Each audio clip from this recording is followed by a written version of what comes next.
Hi, and welcome to Newly Qualified Conversations. I am joined with Eze Ewuzie, who specialises in the not-for-profit space at Michael Page here. Hi, how you doing? You okay? Hello, good morning, Liv. Great. How you doing? Good, thank you.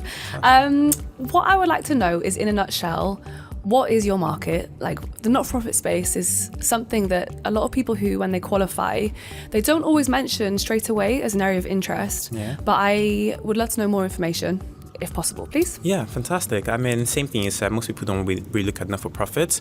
Not-for-profits is divided into both charities, membership bodies, education and social housing within the UK. Oh, cool. So those are the four core not-for-profit sectors.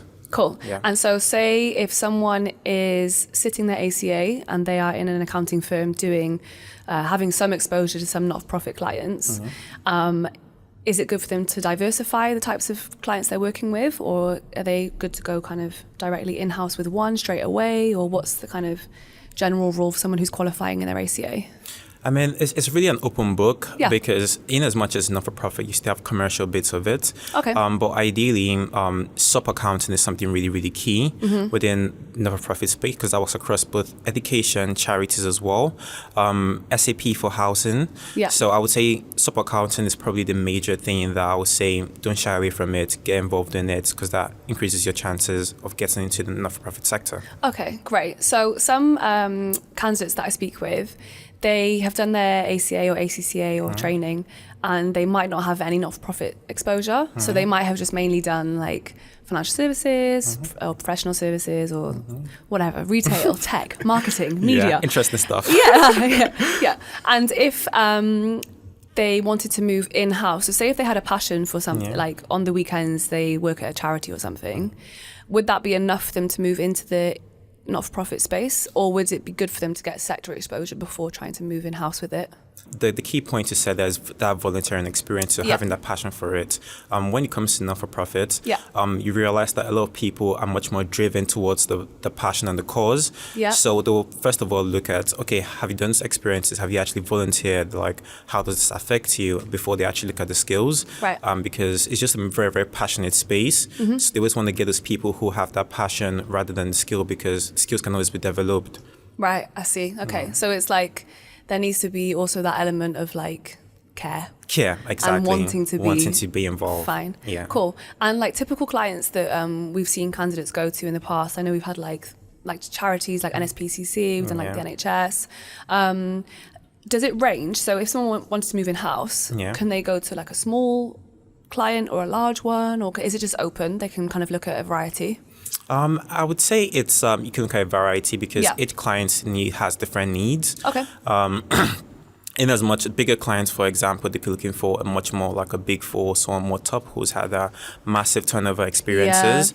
For a smaller charity, they wouldn't be too forced about sort of turnover. They'll be more focused on sort of passion into it. So they just know that, okay, we can train this person up and see how things go. Okay, so say someone from a top 100 accounting firm, like a small one, it might be good for them first to go to a larger firm first, get a bit more exposure, maybe like brush shoulders with a few charities clients before moving in-house, right? Yeah. Whereas someone who's in maybe a top 20 doing charities and has got the core exposure can straight away, once qualified, go. Okay, cool. Absolutely. And would someone necessarily need to be fully qualified before moving in-house, as in into the not-for-profit space?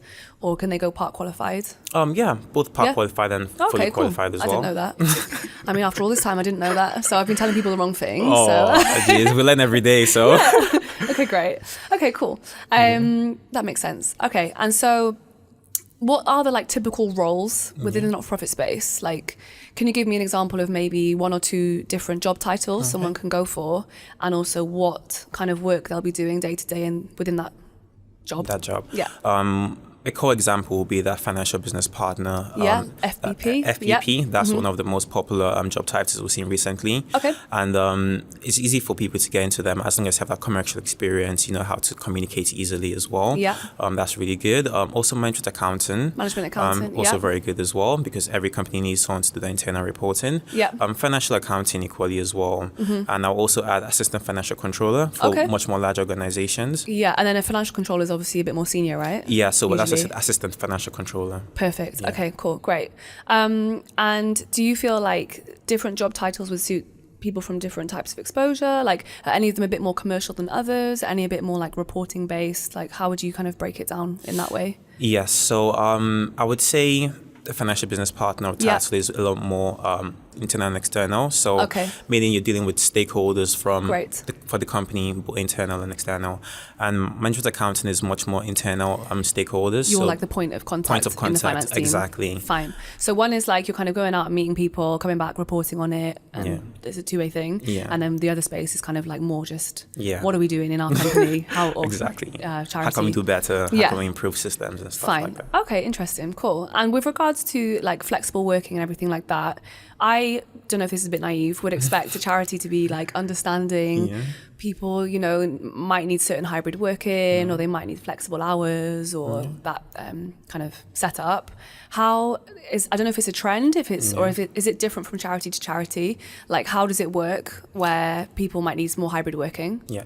I mean, what I would say is more than any other sector, I'll probably say not-for-profit has the best working standards. Just due big to... statement. really, really big statements I'm making. I mean, regarding housing, you probably would do minimum 2 days and maximum 2 days a week in the office. Okay. Smaller charities, obviously 3 days in because of obviously more work on deck. Larger charities, potentially 1 day in a week, 2 days in a week. Some of them even do sort of 3 days in a month. Yeah. So it's very, very flexible working, especially for people who have young families, want to start families or things like that. You can start earlier, finish later. Like I said, it's all about the passion which they focus on. So they're very much flexible. Like making a difference. Make a difference. So to be able to make that difference, but still have a good life for yourself. So they have really, really good work-life balances. Great. Okay, cool. And so if someone was to qualify and then move into a charity type position, longer term, like where could they go longer term? Like what's like the top of the pyramid kind of thing? I mean, it's a very broad pyramid. One thing I would say is, importantly, it could be a pillar within your community or your local council. I know loads of people who have gone within charities and now they sit within boards for the councils because they know what those people within the councils feel. They've done the groundwork. So councils a lot more to adopt them into other organizations who have corporate social responsibilities. They also want to know how these people who basically been able to look after people with certain needs or things like that, so solve their own corporate social responsibilities as well. Okay. So and then like title wise, is it like a financial director or like is it like what's kind of, because I don't really do much of the top end recruitment. What kind of roles will they be looking at? Okay, so financial director, CFO, board level as well, non-executive, so those sorts of titles. Great. Okay, great. And say for someone who is training, about to qualify, what would like your one piece of advice be? So like career related or anything related, like what's the one thing that you'd offer as a piece of advice? I would pretty much say go out there and volunteer. That's probably one of the strongest things you can ever do, because even if you haven't been exposed to sort of situations or how things are, you get to see what exactly happens outside just your front step. Just open your perspective as well, and once you be able to see the world outside your own point of view, you sort of gain a better understanding of more things and you become more not sentimental, but more sensitive towards certain people's struggles. And that's where you basically get that passion from. So volunteer, pick something that you really like, if it's animals, if it's environment, if it's sort of younger children, schools. So all the certain things are things that can basically help you break into the not-for-profit sector much more easily. Great. Okay. And I think sometimes there's a bit of stigma around the not-for-profit space to do with salaries. It's like I was going to ask it. What's your thoughts around that? Because I know sometimes the competition is, some newly qualified accountants can go to certain roles where it's like 70k in an FS role or INC or something like that. At the moment, the not-for-profit space, what kind of salaries people looking at once qualified? Once qualified, I would say you can be looking between that 45 to, I would say, 58k range. Okay. Depending on experience? Depending on experience and depending on organization as well. Fine. And how open are people to, because sometimes we'll offer candidates or help them with an offer, and then we'll say to them, in 6 months, you're going to be reviewed anyway. So it's like you can start at this rate and then in 6 months it has the potential to increase. Exactly. Is that something that you also do, or is it kind of like give and take? Role dependent? I would say it's organization dependent, because lots of organizations do the 6 month or sort of 8 months review. So definitely within not-for-profits, you do see that salary progression, definitely. Great. Okay, cool. And is there anything else that you'd like to maybe cover off? Just, I might have missed something or... I think we've basically gone through everything. And Cool. Like I said, my one piece of advice is just go find that passion or something you want to basically improve and just support it and see how things go. You could basically open up a different perspective for yourself and eventually go down a very good route. Exactly. Because what some people do as well, they'll like have an experience with a client, not work related. Yeah. And then after they'll be like, oh, I actually could see myself working there. And then they'll have a little schmooze and they'll talk about it, and then then they become the management accountant for the client. And then sometimes that's a good way to do it. Yes. Like just using your network. Exactly. And also combining that with what you enjoy to then hopefully have a career that you're happy with. Great. Okay, well, thank you for sitting with me today. Thank you for your time. If you found this video helpful and you're a newly qualified accountant or training in your ACA, ACCA, please check out the other videos that we've created too. And also reach out to us, contact us for more information if you'd like some advice on your career.